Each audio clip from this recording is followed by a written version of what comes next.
Everyone. I see my ranking member for this nominations hearing, Senator Romney, on the line. So I think we will go ahead and get started. This meeting of the Senate Foreign Relations Committee is here to consider four important nominees to be ambassadors to countries that are good allies of the United States. Thomas Barrett to be ambassador to Luxembourg, Jamie Harpootlian to be ambassador to Slovenia, Scott Miller to be ambassador to Switzerland and Liechtenstein, and Eric Ramanathan of Massachusetts to be ambassador to Sweden.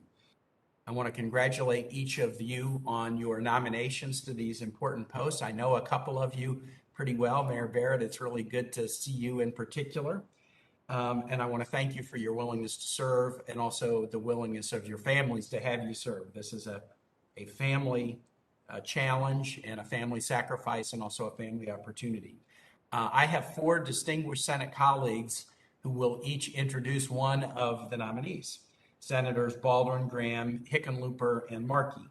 So we're going to turn to my colleagues first for these introductions before proceeding to opening remarks, my opening remarks and Senator Romney's, and then to opening statements from the nominees. So if I could ask Senator Baldwin to begin and introduce Thomas Barrett. Absolutely. Thank you, Chairman Kane. I am really honored to join you today to introduce Tom Barrett as you consider his nomination as United States Ambassador to the Grand Duchy of Luxembourg. Tom Barrett learned our strong Wisconsin work ethic as a young man, working his way through college as a parts worker, dockman, and as a factory worker at Harley Davidson in Milwaukee. He received a BA Phi Beta Kappa from the University of Wisconsin-Madison and a JD with honors from the University of Wisconsin Law School in Madison. After law school, he clerked for the Honorable Robert W. Warren, who was nominated by President Nixon to the Federal District Court for the Eastern District of Wisconsin, based in Milwaukee. With a deep commitment to public service, Tom has committed his life to working as a public servant, serving in the Wisconsin State Assembly, the Wisconsin State Senate, and working for 5 terms as a member of the U.S. House of Representatives, where I had the pleasure of calling him a colleague. He served on the Committee on Energy and Commerce, where he was a tireless advocate for job creation and worker training. He also served on the Banking and Financial Services, Government Reform and Oversight, and Judiciary Committees. Serving as mayor of Milwaukee since 2004, he has worked hard on economic development efforts, bringing billions of dollars in private investment across the city and working to create jobs and grow our economy.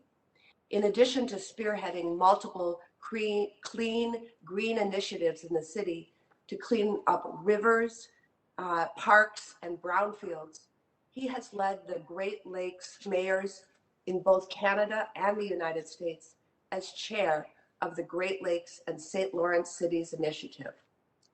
Tom Barrett's long career of public service at the state and federal level, combined with years of hands-on business and management experience as mayor, demonstrate that he is well qualified to represent the United States of America as ambassador to the Grand Duchy of Luxembourg. I really thank you for giving me the opportunity to join you here today. I have known Mayor Barrett for many years, both as a colleague and a friend, and I strongly support his nomination and respectfully ask the committee to support his nomination as well. Thank you. Thank you so much, Senator Baldwin. Next, Senator Graham will introduce Ms. Harpootlian. Thank you very much, Mr. Chairman and Ranking Member. It's my pleasure to introduce to you Jamie Harpootlian from South Carolina. Slovenia is a very important NATO ally. I was there not long ago. It's a beautiful place and a very dicey region, so you want to send your best, and I think Jamie was a great choice by President Biden. She's a graduate of Mary Baldwin College, which should go a long way with the chairman here. She did really well there and went to Tulane Law School and graduated with distinction. She volunteered to be a hearing officer for the Department of Justice for the 9/11 Victim Compensation Fund. She's well known in South Carolina legal circles and practiced in federal court and has a really great reputation in our state as a problem solver. So I just think President Biden did the country a great service by nominating Jamie to this important posting. She has the skill set, I think, to represent our country in a very honorable and effective way in a region where America's voice is important.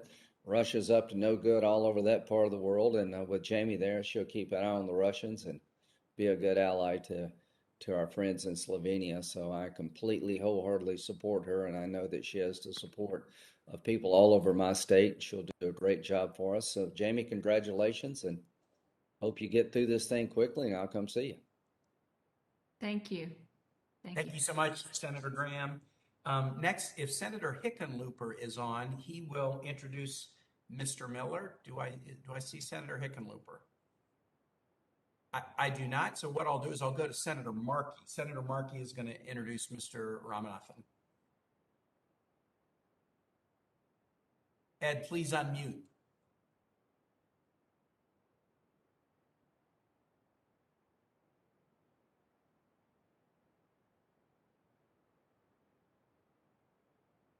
Yeah.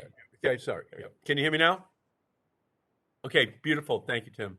So it's my pleasure to introduce Eric Ramanathan to be our next ambassador to the Kingdom of Sweden.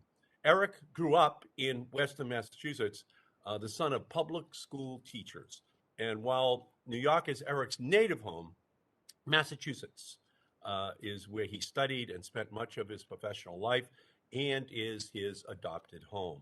Eric, his husband, Renish, and their son, Christopher, live on Hurd's Pond, one of our state's treasured national wildlife refuges outside of Boston. He is also a graduate of Harvard Law School. Some years after graduating, he returned to Cambridge to run Harvard's Center for Legal Profession, whose mission is to help lawyers and instructors realize their full potential in their respective professions. After building a career as a life sciences attorney, Eric transitioned to the nonprofit sector, where for more than a decade, he has served as the chair of the National Public Health Services nonprofit, Haluna, and under Eric's leadership, Haluna has grown to help our nation's frontline hospital workers in the battle against the dual opioid and COVID-19 pandemics. His commitment to helping those in need will serve him well as he embarks upon this important role representing the United States. Our friendship with Sweden dates back to the first Swedish immigrants who arrived in Delaware in the middle part of the 17th century. Sweden was one of the first countries to recognize U.S. independence in 1783, and it has been a steady partner in advancing our common interests and values. Ingrained in Sweden's foreign policy is a commitment to equality, sustainable development, and human rights, all issues that Eric has championed in his professional career and public service. Sweden was one of the first countries in the world to commit to marriage equality, and the kingdom is second to none in its commitment to gender equality. As ambassador, Eric will bring to Stockholm his own lifetime of commitment to fighting for equality, and as the leader of the Board of Immigration Equality, Eric works to champion the rights of LGBTI asylees. Eric is on the board of several education and professional development nonprofits in Massachusetts and spends his free time cleaning up the Sudbury and Concord River watersheds, whose beauty have inspired poets and authors alike. His accomplished career in law, the private sector, public health, and his service to his community make him a great choice to be our next ambassador to Sweden. I urge swift confirmation for Eric, an adopted son of the Commonwealth, for this important post. Thank you, Mr. Chairman, for allowing me to testify. Senator Markey, thank you so much. Senator Hickenlooper has now joined us, and he will introduce our fourth nominee, Mr. Miller. Great. Good morning, Mr. Chairman, and good morning to all of you. Good morning, Mr. Ranking Member, members of the committee. It is my privilege and my great honor to introduce Scott Miller, who is President Biden's nominee for U.S. Ambassador U.S. Ambassador to the Swiss Confederation and the Principality of Liechtenstein. I have known Scott for almost 20 years, and I can't imagine a better person to be representing our country and negotiating on our behalf than Scott. If approved by this chamber, Scott will be headed to Europe, and I think you could argue that it won't be a moment too soon. There is a lot on the agenda in the months and the years ahead. Navigating a global pandemic, facilitating an inclusive economic recovery from that pandemic, shoring up the transatlantic relationship to counter an increasingly assertive China, increasingly assertive Russia, defending democracy amidst a creeping spread of authoritarianism around the world, and addressing the existential threat of climate change at every level. Fortunately, Switzerland and Liechtenstein are enduring, trusted partners on all of these issues, as well as many others. They share our commitment to democratic values, the rule of law, free markets. They have similarly vibrant, open economies like our own, and they have strong bilateral collaboration based on stable political systems. Together, we've worked on controlling terrorism and cracking down on money laundering, worked to strengthen intellectual property rights, and much more. We have developed a robust economic and trade relationship and created opportunities for our mutual defense. As the home of several UN agencies, not to mention the World Trade Organization, Switzerland in particular is synonymous with this type of international collaboration that is so essential to addressing these and other transnational challenges. These types of forums are important sources for dialogue, many of the shared priorities highlighted today. I trust Scott's ability to be the appropriate voice of the U.S. in all of these rooms. He is the right leader for this moment. He has dedicated his life to expanding access to the American dream. He's a national leader for LGBTQ equality. He's worked to boost STEM in K-12 public schools. He's helped provide over 5.5 million meals to Coloradans during the pandemic. He has experience in business, but more importantly, he has experience in life. He is fiercely committed to creating more seats at the table, investing in the success of the next generation. These kinds of efforts are critical to the innovation dynamism of our country and its influence abroad. Scott, again and again, has risen to the occasion. I am confident that Scott will embody these American values of opportunity and equality in Bern. As I said before, I've known him for almost 2 decades. And in terms of dealing with bringing people together who are, let's say, disagreeing in violent disagreement, I don't know anybody better than Scott. He is the kind of person that you want navigating complex issues when people have serious disagreements. He has that knack for putting people at ease, focusing on the facts that really matter, and working to a conclusion, a successful conclusion. I support Scott's nomination to represent the United States in what some people call the Colorado of Europe. That would be Switzerland. I hope this committee will recognize how important his nomination will be and will support it wholeheartedly. And I will reach out to many of you and just have conversations on the side if we can find time. Thank you very much for your time. I yield back to the chair. Thank you, Senator Hickenlooper. Great introductions. The 4 of you are lucky to have these senators presenting you to the committee. I will now offer opening remarks, and then it will be followed by Senator Romney's opening remarks. We will then hear from each of the nominees, and then we will alternate questions, beginning first me, then Senator Romney, and then we'll alternate by party. There are a set of votes scheduled at 11 a.m., and so just for the nominees, you might see some of us coming and going to make sure we don't miss votes. But let me just, again, congratulate each of the 4 of you on your nominations. Representing the U.S., as an ambassador is a tremendous honor, and it's a privilege. And based on your impressive professional backgrounds, I know you can do these jobs and do them well. I also want to congratulate you for an experience that you'll have. Since none of you are career foreign service, you're going to have probably for the first time in your lives, which is working in a very in-depth way with America's talented foreign service officers. As a member of this committee, I travel around the world, and I'm always just struck by the tremendous talent and patriotism of those that we have serving us abroad. And so should you be confirmed, that might be the most memorable and impactful part of your job, is interacting with these great professionals. The countries that you represent, several of them are small, but they're mighty. They punch above their weight on the global stage because of strong economies and also entrenched democratic traditions. Luxembourg was a founding member of the United Nations and NATO and the EU.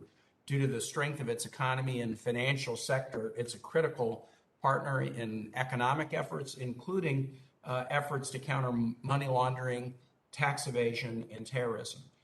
Luxembourg has positioned itself to be a leader in many global industries, and particularly the commercial space industry, which has significant ties to American companies. Switzerland provides an invaluable service to global peace and security as a host nation to many UN agencies and other international governmental and NGO organizations. We are in the midst of a combined $7.6 billion deal for Switzerland to purchase F-35 fighter jets and Patriot missiles.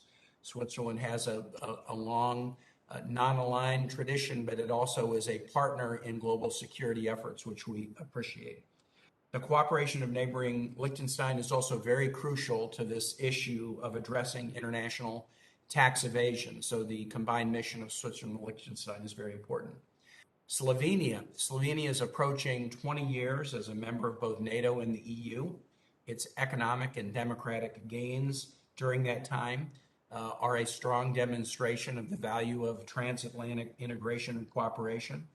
Today, Slovenia is among the major proponents, the greatest proponents of EU membership for Western Balkans nations, which is a foreign policy objective that the United States shares. Finally, moving further north to Sweden, Sweden is a leader in holding Russia accountable for aggression in Ukraine and throughout Europe, and also a leader in countering Russian disinformation. Despite not being a NATO member, Sweden has been a very valuable security partner for the United States, an indispensable partner in Afghanistan and Iraq. The committee looks forward to hearing from each of you today and to asking you questions about the missions that you will undertake should you be confirmed. I now turn to the ranking member, Senator Romney, for his opening comments. Thank you, Mr. Chairman. Appreciate the introductions made by our colleagues. I particularly appreciate the willingness of the nominees to serve our country in foreign posts, particularly at such a critical time. We face a number of challenges, some among friends deciding how we can collaborate together to be stronger and provide for our respective populations, but some relate to other nations. Russia in particular poses an ongoing threat to Europe and to places around the world. China has set its tentacles into Europe and is intending to become the leader of the world in military and economic terms. And so the work that we anticipate doing together with our friends and allies around the world is of critical importance. I have more extensive comments I'll ask the chairman to include in the record, but with that introduction, we will be happy to turn to your statements and our respective questions. Thank you, Mr. Chairman. Thank you. Thank you, Senator Romney. We will now move to opening statements, and I'd like to do the opening statements in this order. First, Mayor Barrett, then Ms. Harpootlian, then Mr. Miller, finally, Mr. Ramanathan, and then we will begin with questions. So Mayor Barrett, we'll begin with you. Well, thank you very much, Senator Kane. And Mr. Chairman, ranking member, distinguished members of the committee, it is an honor to appear before you today as President Biden's nominee as U.S. Ambassador to the Grand Duchy of Luxembourg. I also want to give a big shout out to my friend, Senator Baldwin, for her generous introduction and all the work she does for the people of the state of Wisconsin. I am truly humbled and honored by the trust and confidence the President and Secretary of State have placed in me. If confirmed, I pledge to work closely with this committee and the Congress to advance U.S. interests and priorities in Luxembourg. I am here today as a direct result of the love and support of my family. My wife, Chris, who just retired from teaching grade school, has been my best friend and partner for over 30 years. Together, we are blessed with 4 children, Tom, Annie, Aaron, and Kate. All of them are in their 20s. Each of them is a remarkable young adult. Growing up in Milwaukee, I was also blessed to have parents who set the example of how to be caring and responsible. My dad was a navigator in World War II and taught my brother, sisters, and me the importance of being responsible. My mother lost her first husband during the Battle of the Bulge and then met our father. She taught us resilience and caring. I have committed my life to public service. I've had the good fortune and honor to serve as an elected official for over 36 years. First as a state legislator, next as a member of Congress for 10 years, and currently as mayor of the city of Milwaukee for the past 17 years. I'm especially proud that my home state of Wisconsin is also the home of many people of Luxembourg descent. In fact, it is the home of the Luxembourg American Cultural Center, just a short drive from Milwaukee. The United States-Luxembourg relationship is strong, based on our shared history, our values, and mutual interests, our strategic alliance, and our economic ties. Luxembourg, as you mentioned, Mr. Chair, is a charter member of NATO and one of the founding members of the EU. It has also hosted numerous monuments to the American liberators after both world wars and is the final resting place for over 5,000 American service members, including General George Patton. As a premier financial capital in Europe, Luxembourg is one of the U.S. economy's largest sources and destinations for investment. If confirmed, my number one priority will be the safety and security of U.S. citizens abroad. There are approximately 3,100 U.S. citizens who reside in Luxembourg and 30,000 U.S. citizens who visit annually. I also pledge to maintain the safety and security of our mission in Luxembourg. Luxembourg is a small country that is home to one of the largest financial centers in the Eurozone, and remarkably, the second largest investment fund center in the world, behind only the United States. Luxembourg is a world leader in green and sustainable finance. It is home to the world's first and largest green exchange for debt instruments. It is also home to the EU Investment Bank, which is the lending arm of the European Union. As mayor of Milwaukee, I have chaired the Great Lakes and St. Lawrence Cities Initiative and have worked to create green solutions to clean up rivers, parks, and brownfields. That is important because it is imperative that we work at all levels of government, domestically and internationally, to support President Biden's efforts to combat global climate change. If confirmed, I look forward to working with Luxembourg on this important issue. I will work with Luxembourg to address this challenge in areas where it has a competitive advantage, such as sustainable finance. Luxembourg is also a pioneer and an important player in space, and one of the original signatories of NASA's Artemis Accords in October 2020. In 2019, the United States and Luxembourg signed a groundbreaking agreement on space. If confirmed, I will continue to expand our civil, commercial, and defense cooperation in space. Luxembourg is in the heart of Europe, both psychologically and geographically. And I should note, the size of its population is very close to that of Milwaukee. It is home to 10 EU institutions and offices, including the European Court of Justice. It has produced 3 EU Commission presidents, and it is a strong voice for institution building and rulemaking in the European Union.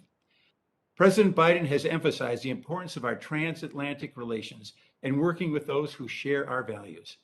If confirmed, I will be honored to work with Luxembourg to advance our shared priorities and U.S. interests in Luxembourg. Thank you very much for the opportunity to appear before you today. I would be happy to answer your questions. Thank you, Mr. Mayor. Ms. Harpootlian. Chairman Kane and Ranking Member Romney and distinguished members, thank you for inviting me to appear before you today. I am deeply grateful to President Biden for the confidence he has placed in me, and I'd also like to thank Senator Graham for his very generous remarks today. I would also like to take a moment to thank my husband, Richard Harpootlian, who has given me his constant support in this endeavor. And I would like to remember my parents, Charles and Margaret Lindler, who taught me by example to value public service. My father was a United States naval aviator who served in World War II, Korea, and Vietnam, while my mother served in naval communications during World War II. Later at home, she raised 2 daughters in Dad's absence, while extended absences overseas. This past Friday, we laid Dad to rest at Arlington Cemetery. I'd like to express my gratitude to the United States government for providing a tremendously meaningful ceremony and resting place to honor its veterans. Our country has provided me rewarding opportunities for public service in my own career as an attorney, working in the federal judicial system, serving as a court-appointed special master in complex litigation, and serving the Department of Justice pro bono as a hearing officer for the 9/11 Victims' Compensation Fund. In each role, I made pivotal decisions and managed conflicting positions and personalities. I learned that respect for the opinions of others and treating all people with dignity are essential for reaching consensus. Bringing people with divergent views together is necessary for progress. And overarching all, building and upholding trust is vital for success. If confirmed, I hope to use these skills to successfully advance U.S. interests and values in Slovenia. Slovenia and the United States have strong military, economic, educational, and cultural ties. Slovenia embraces transatlantic cooperation and shares our commitment to safeguarding democracy, the rule of law, human rights, and free and fair elections. Slovenia has made impressive contributions to a broad range of regional and global efforts to bolster stability, security, and peace. It has proven itself to be a strong and cooperative partner with the United States, a stalwart NATO ally, a leader in the EU, and a reliable partner in the UN and multilateral organizations. Slovenia contributes troops to almost every NATO mission across the globe. It participates in numerous EU and UN missions. This year, Slovenia committed to increase defense spending by 780 million euros through 2026, a significant step toward meeting its NATO Wales Pledge commitment. It holds the EU Council presidency until the end of this year, where its focus is EU-NATO coordination, economic resilience and recovery, and stability in the Western Balkans for EU accession.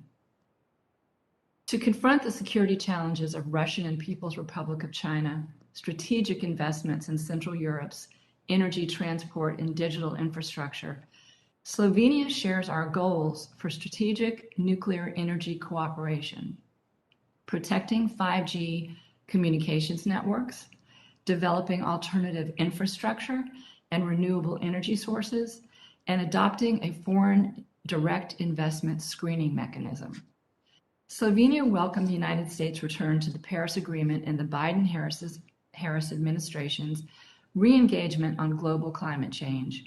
And Slovenia has one of Europe's fastest growing economies, with projected GDP growth of approximately 4.5% in 2021 and 2022. If confirmed, my top priority will be the safety and well-being of U.S. citizens in Slovenia. I will work to strengthen our bilateral relationship with Slovenia, using all the diplomatic tools available to me to build relationships, deepen understanding of the United States, and to counter disinformation. If confirmed, I will work to ensure Slovenia's strong commitment to stability and security around the world remains steadfast, including its efforts toward Euro-Atlantic integration of the Western Balkans and to meeting its NATO defense spending commitments and capability targets. And I will look forward to working with our Special Presidential Envoy for Climate, John Kerry, to support Slovenia's actions on climate. We are stronger in confronting challenges when we work cooperatively with our allies. Thank you for your time and consideration. Thank you, Ms. Harpootlian, and we'll next hear from Mr. Miller.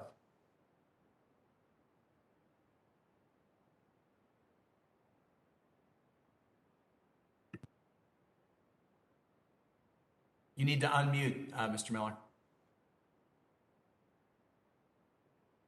Someone had to be the first at that, right?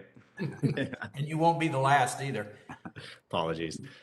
Thank you, Chairman Kane, and thank you, Ranking Member Romney.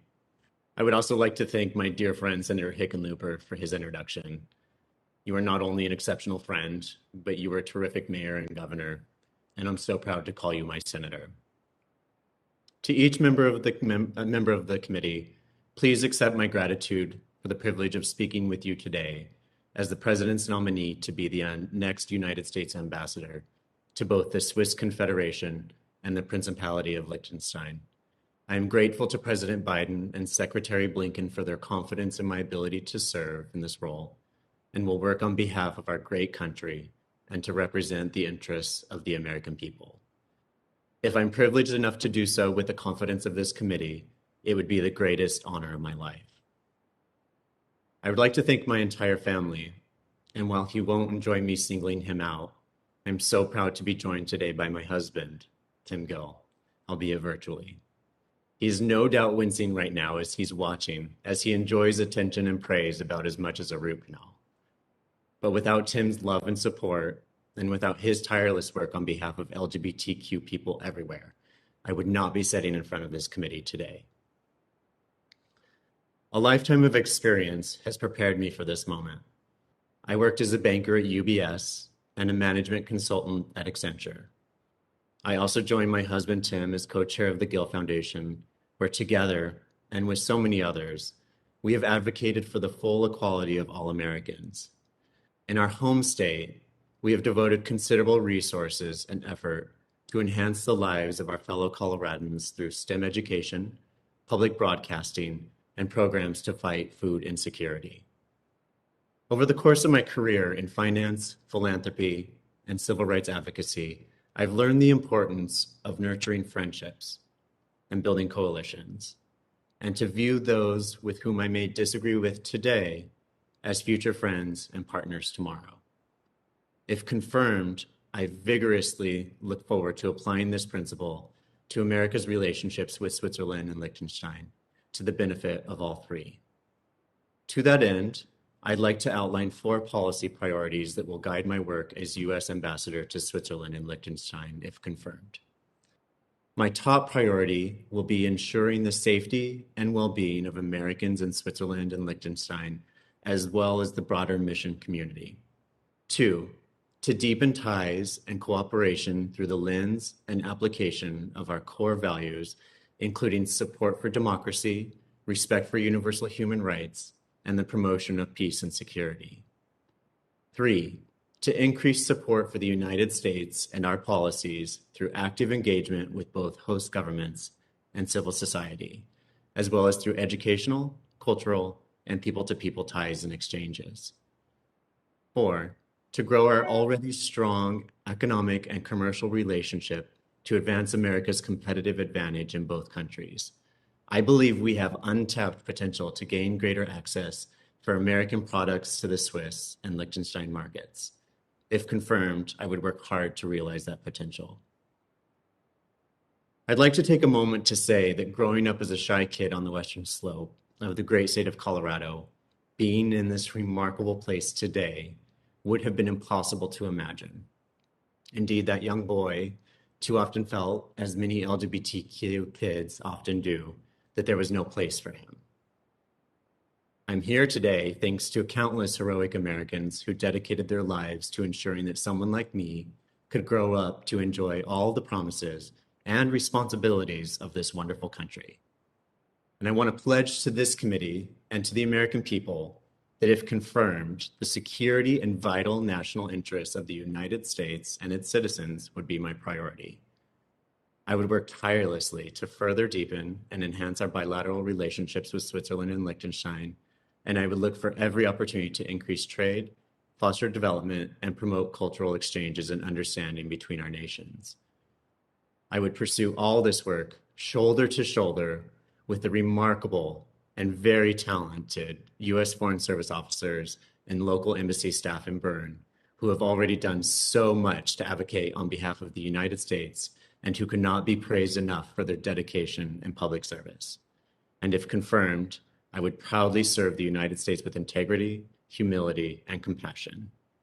Mr. Chairman, Ranking Member, and all the members of the committee, I thank you so much for the opportunity to testify today. I'm happy to answer any questions. Thank you so much, Mr. Miller. And Mr. Ramanathan, please, your opening comments.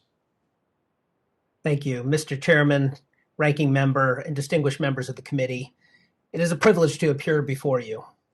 And thank you to Senator Markey for that kind introduction and for his service. I'm honored to be the nominee for U.S. Ambassador to Sweden, and I thank President Biden and Secretary Blinken for their confidence in me. Endless gratitude goes to my husband of more than 30 years, Ramanathan, the love of my life and constant companion on life's journey, whose kindness, humor, and devotion in the face of the countless challenges we've navigated are unparalleled. And my 16-year-old Chris, who inspires me every day with fresh perspective and boundless potential, and who drives me to want to make our country and the world we share a better place for future generations.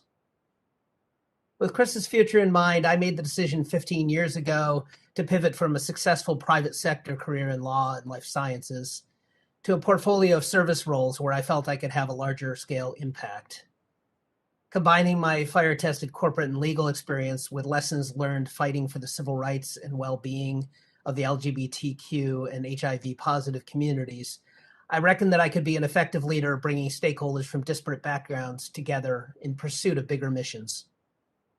Collaborative service became my compass as I built an academic platform at Harvard Law and took on a constellation of nonprofit leadership roles, culminating in a decade leading the board of Haluna Health. With perseverance, Haluna grew tenfold larger and transformed into a true catalyst to meet the public health and community resilience challenges facing tens of millions of Americans, including the direct and indirect effects of the COVID-19 pandemic. I am deeply proud of the diverse and talented team of professionals who join together every day to make this life-changing work possible. If confirmed, I plan to apply and foster a similarly vigorous service ethic, creative and collaborative mindset, and seriousness of purpose to expanding and deepening our historic close friendship and like-minded partnership with Sweden. The relationship and diplomacy between our people, both bilaterally and on the global stage, can have a tremendously positive impact on our shared prosperity over the course of decades to come. I look forward to continuing to listen and learn from many stakeholders, and if confirmed, I see three core priorities at the outset. First, enhancing bilateral and regional security efforts. If confirmed, my foremost priority will always be the safety and security of Americans in Sweden, including personnel and family members of Embassy Stockholm. But our shared security interests extend further. As a NATO-enhanced opportunities partner, Sweden has made robust contributions on the international stage. If confirmed, I look forward to building on this history and on our bilateral statement of intent to support interoperability and coordination as Sweden increases its investments in its defense and security infrastructure and capabilities. Second, growing and deepening bilateral economic ties. The US and Sweden are two of the world's leading innovators, with robust business and technology ecosystems deeply intertwined with academic, civil society, and government collaboration. As both nations recover from the COVID-19 pandemic, we should focus not only on reopening for business, but also on unlocking new sources of job opportunity and mutual prosperity, such as joint pursuit of green technologies. Increasing bilateral exports and job-creating foreign direct investment in the U.S. can contribute to economic prosperity in both nations, while providing a stronger and more secure counterbalance to trade and investment with partners who may seek to compromise intellectual property or sensitive infrastructure. Third, collaborating to address key existential challenges of our time on the global stage. Not only is Sweden a strong partner in foreign policy, but is also an ideal collaborator in many unprecedented challenges facing the world. Most notably, fighting climate change, combating COVID-19 and preventing future pandemics, promoting democracy, protecting human rights, and safeguarding the rules-based international order. If confirmed, I eagerly await working with the talented team at Embassy Stockholm to build on their successes and advance these shared goals together. I look forward to partnering with Congress to further U.S. priorities in Sweden. And I enthusiastically await hearing from people across Sweden, sharing our ideas and deepening people-to-people ties as we strive toward a better tomorrow. Thank you for the opportunity to testify today. I look forward to your questions. Thank you very much for all of your opening testimonies. Before we begin precise questions about the countries and your mission, should you be confirmed, I do have a set of standard questions that I want to ask to all the nominees. So if the four of you could all unmute. And again, if I'm fortunate enough to be confirmed, I want to continue that relationship and make it even stronger. Thank you, Mr. Mayor. Mr. Miller, Switzerland has this longstanding commitment to neutrality, but it does contribute to NATO missions in Kosovo and other UN and EU security operations.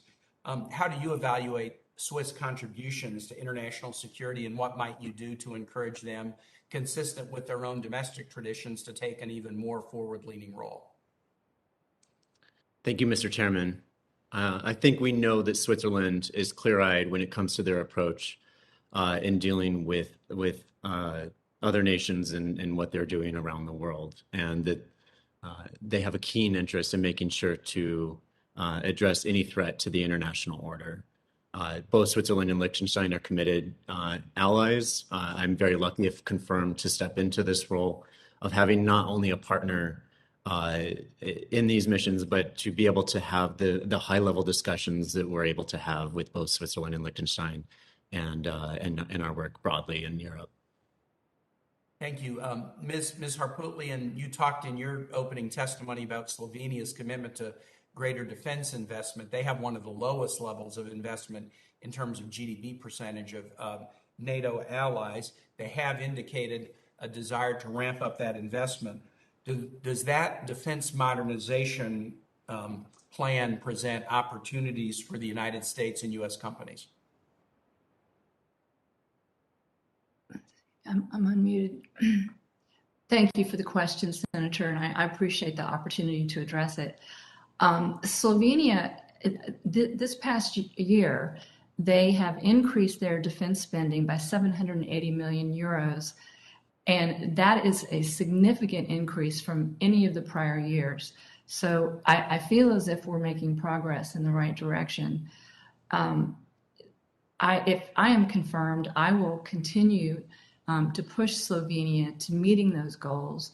Right now, they're scheduled for 2026 to meet the 2% guidelines. And that includes NATO capability targets and force modernization. I would encourage you, I'm glad to see them make those commitments. There may well be opportunities for U.S. companies and others to be involved in helping Slovenia reach those goals, and I know you'll focus on those. Finally, to Mr. Ramanathan, Sweden has been a very strong partner in countering Russian aggression, and one area that they've particularly focused on is trying to counter disinformation. This is an area where we've had challenges here. We're a robust First Amendment society, and that sometimes means that a lot of disinformation, crowds up all of our inboxes. What is Sweden doing that we might emulate, or how could we and Sweden partner together on anti-disinformation efforts? Thank you, Senator, for that question. Sweden takes a very clear-eyed view on disinformation and other, particularly from Russia.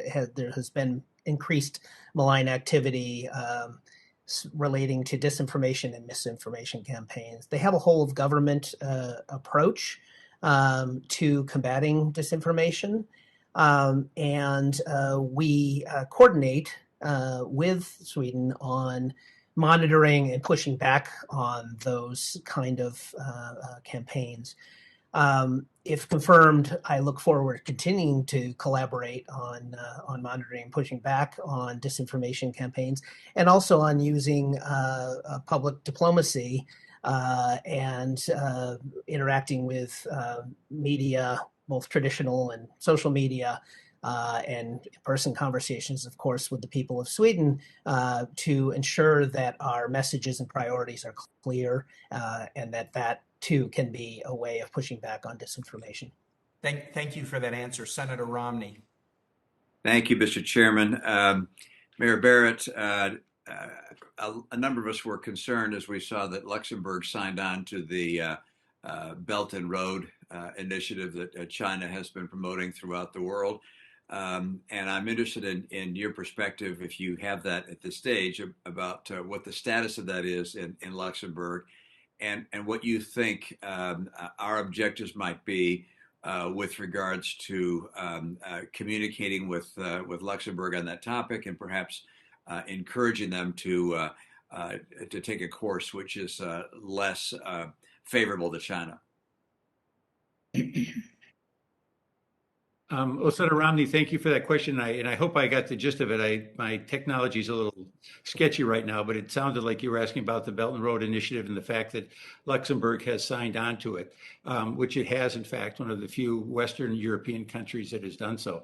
Luxembourg prides itself on having good relations, investment relations with many countries throughout the world. And that, I think, is one of the factors that led it to signing this. At the same time, obviously, as a key member of the European Union, it recognizes that it's working with its neighbors. I think we're also fortunate that because of our strong historic ties, our economic ties, our community of interest in terms of democracy, that provides a checkpoint, if you will, and we'll make sure that we will continue to work, but with Luxembourg. And if I am confirmed, I certainly plan to work with Luxembourg to make sure that they understand, which I am very confident that they do, the challenges that come from that Chinese initiative. So again, I think that because of our historic ties, I think that puts us in a good place. But it is something that, if confirmed, I am very, very sensitive to and mindful of the challenges that it presents. Thank you, Mayor. I apologize if you couldn't hear me, but your response was spot on to the question I asked. So appreciate that. Ms. Harpootlian, I'm interested in your perspective on how the people of Slovenia and the leadership of Slovenia looks at Russia, what they think Russia's objectives might be in the Balkans. What type of commitment you think we can make to supporting the independence of the Balkans from Russia influence? But I guess the beginning of that question is: do you have a sense of how the leadership in Slovenia and the people of Slovenia consider Russia objectives, what they consider them to be with regards to the Balkans? You're muted, I'm sorry. Thank you for the question, Senator, and I'm happy to address it.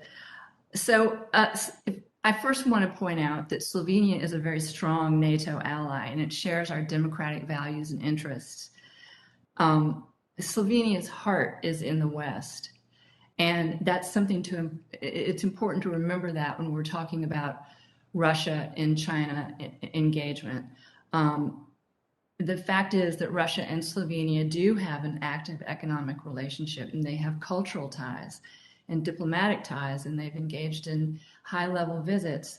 But Slovenia is very aware of issues regarding destabilization, and in particular, the fact that by virtue of geology and existing infrastructure, Russia provides virtually all of Slovenia's natural gas. So in response to that, Slovenia and the United States have been working together. They've signed a memorandum of understanding on civil nuclear cooperation for clean and safe nuclear energy. Slovenia is very interested in developing a second nuclear reactor, and the U.S. is interested in competing for providing the technology on that. The U.S. also supports Slovenia in an initiative called the 3Cs Initiative, and that is designed to develop infrastructure on north-south access, which would compete with the old Soviet east-west infrastructure lines. So all of these are steps that Slovenia is taking to create independence from Russia, influence in the country. I hope that answered your question. Thank you. Mr. Chairman, I think my time is up, so I'll turn back to you, and I'll get a chance to continue with the others in the next round. Thank you, Senator Romney. Senator Shaheen is next. Thank you, Mr. Chairman, and congratulations to each of the nominees, and thank you for your willingness to serve the country at this critical time. Excuse me. My first question is really for each of you, and I have been following very closely for a number of years now the impact of what is known as Havana syndrome or anomalous health incidents on American personnel around the world. And sadly, we have now seen attacks against personnel on all continents except Antarctica. Obviously, the State Department personnel are one of the main targets of these attacks.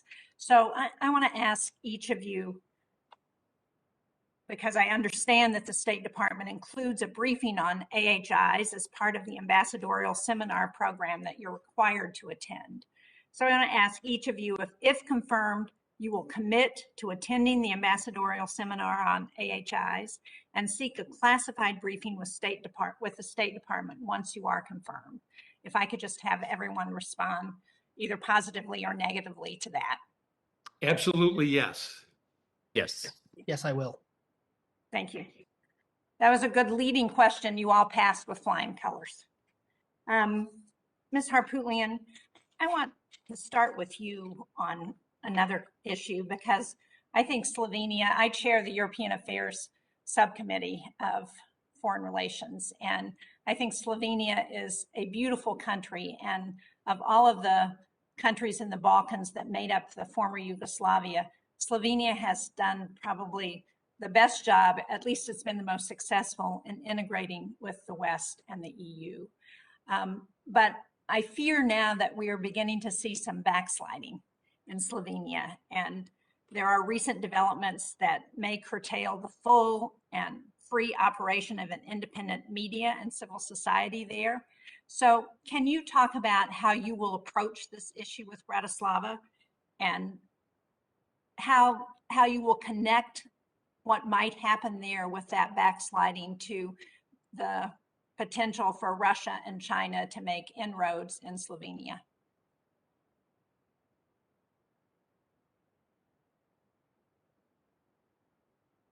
I'm sorry, I think you're still on mute. I'm so sorry. My apologies. Thank you for the opportunity. We've all been going through a whole year and a half of being on mute, so we understand. So there are a lot of issues that you've presented in your question that are very important. I think that first and foremost, Slovenia embraces transatlantic cooperation. Democratic values are the foundation of our transatlantic alliance with Slovenia.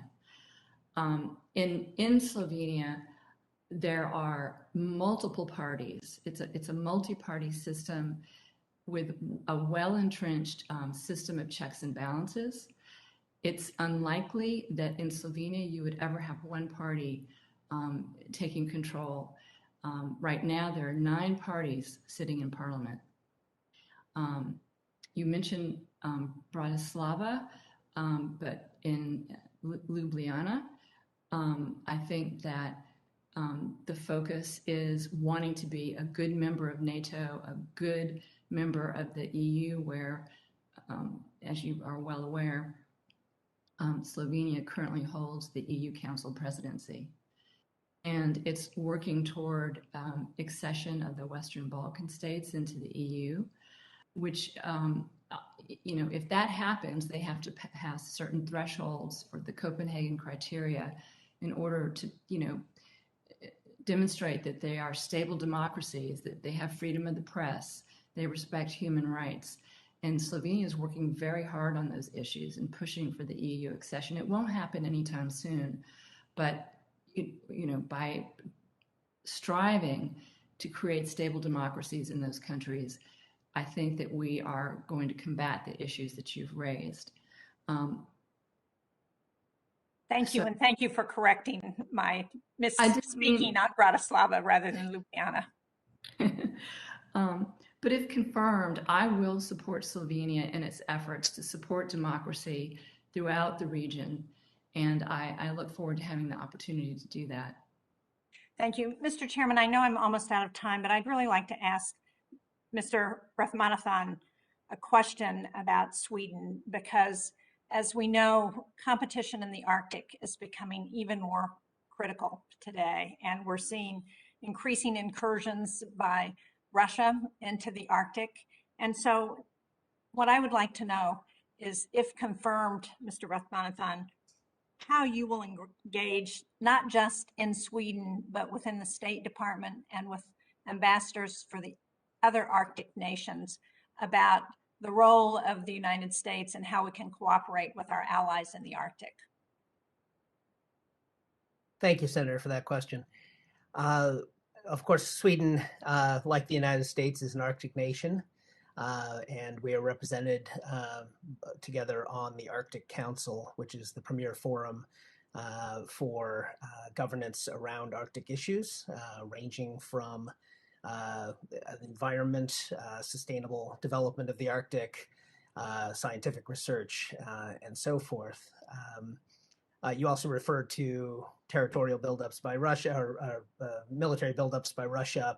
Obviously, the Arctic Council does not include security matters, and those are left to sovereigns. But we do have a strong relationship with Sweden on the defense and security front.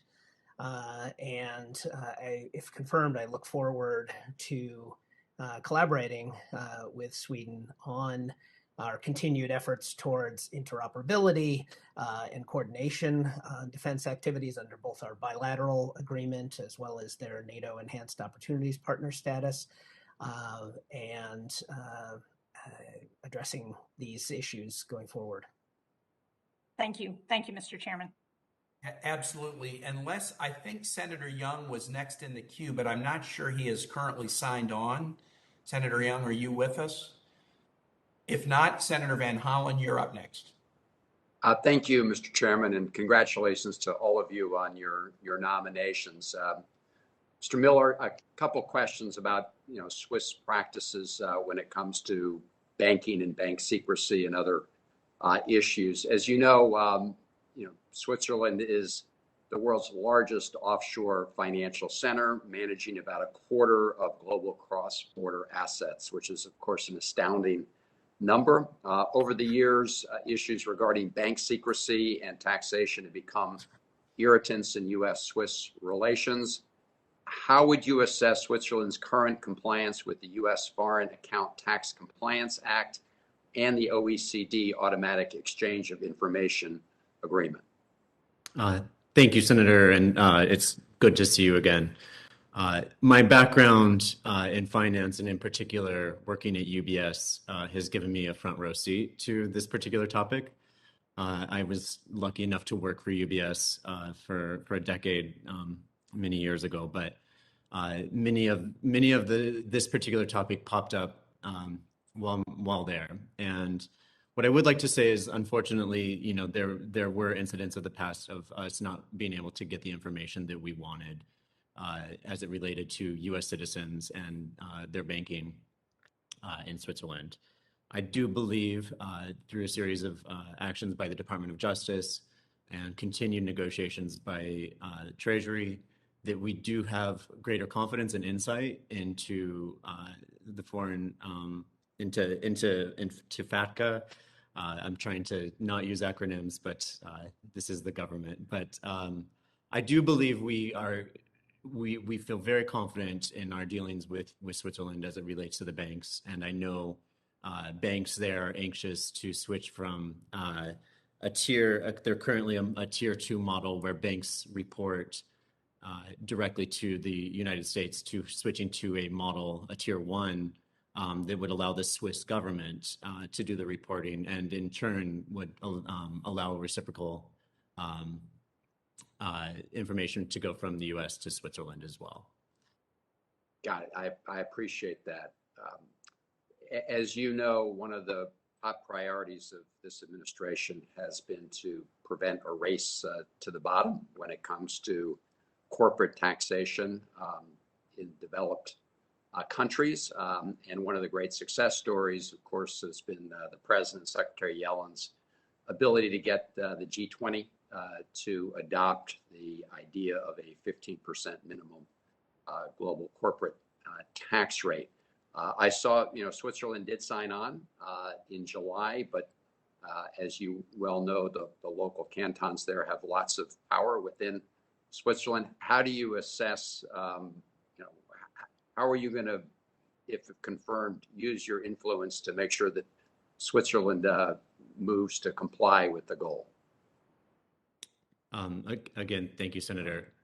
Again, thanks to the efforts, not just of this administration, but also of the previous administrations. The conversations that we've had with Switzerland of reducing their dependence and reliance on using reduced corporate taxes has started to diminish. And Switzerland, as you did point out, did sign on to the guidelines of the International Taxation OECD of committing to the 15% global tax rate. And if confirmed, I think the most important part of this job is for me to communicate with my interlocutors the importance of a level playing field. And that would be, as you pointed out, with each canton because of their decentralized government. But I think that is a skill that I have, and I look forward to those conversations. I appreciate that. I think we need to work quickly in this area. So Mayor Barrett, congratulations, good to see you. And a similar question with a little different twist, but related to Luxembourg. How responsive has Luxembourg been, in your opinion, to U.S. and international concerns about money laundering and tax evasion? Luxembourg is often named as one of those tax havens. Can you just comment on that briefly? I certainly can. Thank you for the question, Senator. It's great to see you. I certainly think it has made progress in the last 8 years, and I'm pleased to see the progress that it has made. It also, as you noted in your previous conversation about the G20 and the minimum tax rate, has agreed to that as well, which I think is an important step. But I think it's important to note that the Financial Action Task Force, which is the international watchdog that periodically goes into countries to make sure there's no money laundering or illegal money, will be in Luxembourg this month, actually. And I intend, if I am confirmed, to look very carefully at what the Financial Action Task Force recommendations are, and then work with the Luxembourg government to make sure those become a reality. But I think it's made progress, and I think that that's something we should recognize and applaud and give positive reinforcement to. Thank you. Appreciate it. And thank you, Mr. Chairman. Absolutely. I do not believe there are additional senators on. So Senator Romney, you indicated you had other questions. I'll go back to you. I'll have some additional questions after you, unless we have other senators who join. Thank you, Mr. Chairman. Just a couple of comments as we talk about international tax rates. We don't know exactly what's going to happen here, of course, but I do think there's a difference between leaders coming together over a social event and drinks and meetings and saying, hey, let's all agree to a 15% international tax rate, and that actually becoming the law, being passed by their respective parliaments and congresses and so forth. I think there's a big gap between that. I wouldn't want to see a circumstance where we in our nation took action which would then not be matched by other nations and put our enterprises at a competitive disadvantage. So depending on what we do here, it'll be important to make sure that other nations follow through as well. Let me turn to Mr. Miller with regards to our relationships in Switzerland. Obviously, a nation which is given to high standards of human rights, historically a nation which considers itself to be a leader on various social issues. And I wonder how they square that with a relatively friendly relationship with China. China carrying out genocide. I mean, in this day and age, for a nation to be carrying out genocide is really inexplicable. And I wonder whether the Swiss are going to be able to continue to look away from the reality of what's happening in China, and whether you might be able to help them understand that their interests really lie in becoming closer and closer with those nations which honor the same types of values they have long said they espouse. Thank you, Senator Romney. As you aptly point out, how we approach China, our greatest competitor, is a focus that all of us, if we're lucky enough to be confirmed, will have to address. The good news for me in a potential if confirmed relationship with Switzerland is that Switzerland does already have a long-standing meeting and dialogue that they've had with People's Republic of China starting since 1991.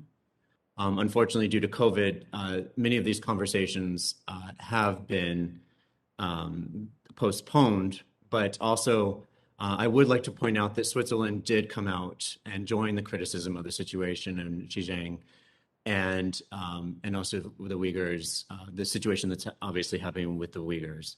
I do hope that Switzerland will be proactive in reestablishing that conversation, that annual conversation, to make sure that they understand that China is doing these practices. And I think that it's also incumbent upon the Swiss government to be proactive in having a dialogue with the companies based in Switzerland to make sure that they understand also the risks of doing business in China.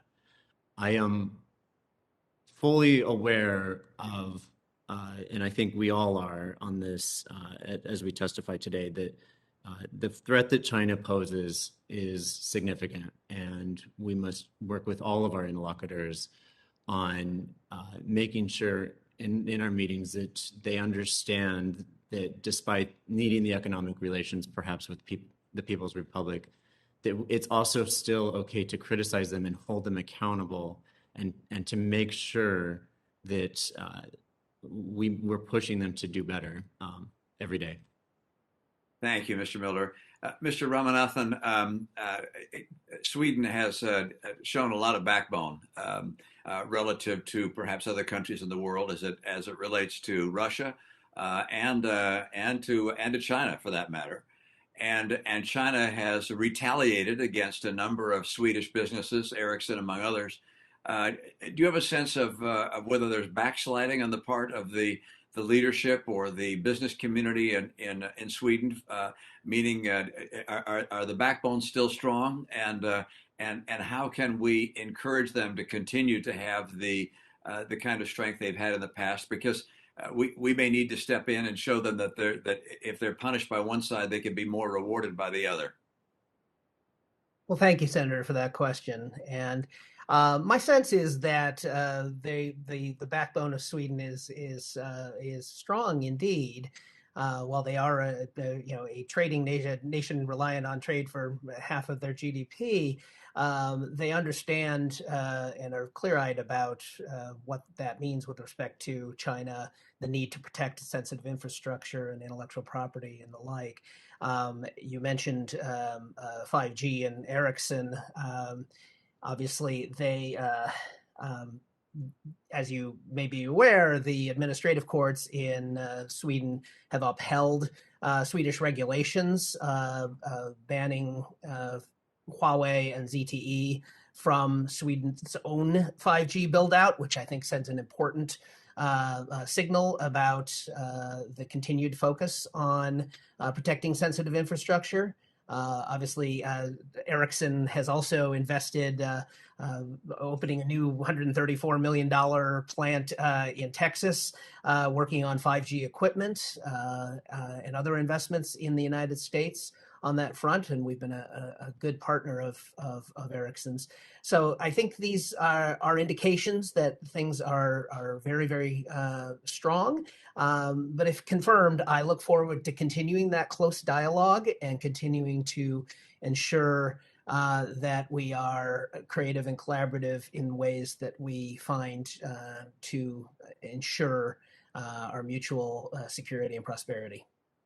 Thank you, Mr. Ramanathan. Mr. Chairman, time back to you. I've asked the questions I came with. Well, excellent. Thank you, Senator Romney. And there's no other members on the call who haven't asked questions in a first round. So I'll ask a couple more questions, and then if no one else joins, we will adjourn. There are votes now on the floor, but I have a question first for Mr. Miller. I was intrigued when Switzerland made a decision to buy a $5.5 billion contract to buy F-35s from the United States, because there were less expensive offers on the table, both from Boeing and a French manufacturer, and then also a Spain, Italy, UK, Germany conglomerate. But the Swiss made the decision to go with the more expensive US technology. And I just was wondering, as somebody who's not an expert on Swiss politics, I was wondering if you might explain that to me. I think that's a heartening sign, but I'm curious how I should interpret that. I am not fully familiar to this, the sensitive negotiations as it relates to the sale of United States defense equipment. But what I can attest to is to American greatness and our exceptional military aircraft and ground to air based missile defense. And I think Switzerland, again, wanting to strengthen our very, very strong bilateral relationship with the United States as a replacement to the F-18 aircraft that they have used for many years, see this as a familiar relationship and a known quantity as they look to replace their strategic air defense capabilities. So I would love nothing more once I'm fully briefed on the sensitive background of this to follow up with you. But I, again, am really heartened by this. And I think, obviously, that the Swiss government made a fantastic decision. And I look forward to helping complete that deal if confirmed. I think it's interesting. It probably has something to do, I would imagine, just intuiting also with the interoperability. The F-35 is a platform that many nations that are allied with the United States are now embracing, and a desire not only to have a capacity, but to have a capacity that's interoperable is probably one of the reasons. But I'd love to know more about that. And finally, Mr. Ramanathan, one more question for you. That's also just something I want to understand, not being an expert on Swedish politics. Sweden has been an absolute global leader in acceptance and permanent resettlement of refugees from Syria, from Iraq, from Afghanistan. There are proposals on the table in Sweden that would significantly curtail this. How do you assess kind of the current Swedish dynamic regarding this longstanding tradition of being welcoming to refugees from places of danger and violence in the world? Thank you, Senator, for that question. The Swedes have been a very welcoming country to asylees over the years. And current UNHCR quota refugees, they take about 5,000 refugees per year, and recently announced that because they were unable to take 5,000 refugees in 2020 because of COVID pandemic issues, that they'll actually add the deficit to what they're doing this year, and will take about 6,400 refugees and asylees. And Sweden has, of course, been a close partner in Afghanistan and otherwise, and they've taken over 650 asylees from Afghanistan as one part of that commitment. So I expect, if confirmed, I will look forward to continuing a close dialogue about asylee and refugee issues and about human rights in general. Thank you, Mr. Ramanathan. Well, if there are no more questions for the witnesses, and I believe there's no additional senators who have joined, the record for the hearing is going to remain open until the close of business tomorrow, Wednesday, November 3rd. Please ensure that questions for the record are submitted no later than close of business tomorrow if you are a member of this committee. And I would encourage the nominees, if there are questions submitted, please try to answer fully and expeditiously so that the committee can consider your nominations as soon as possible. Thanks again to all the nominees for your willingness to serve. Congratulations on being nominated. And with that, this hearing is adjourned. Thank you. Thank you very much. Thank you very, very much.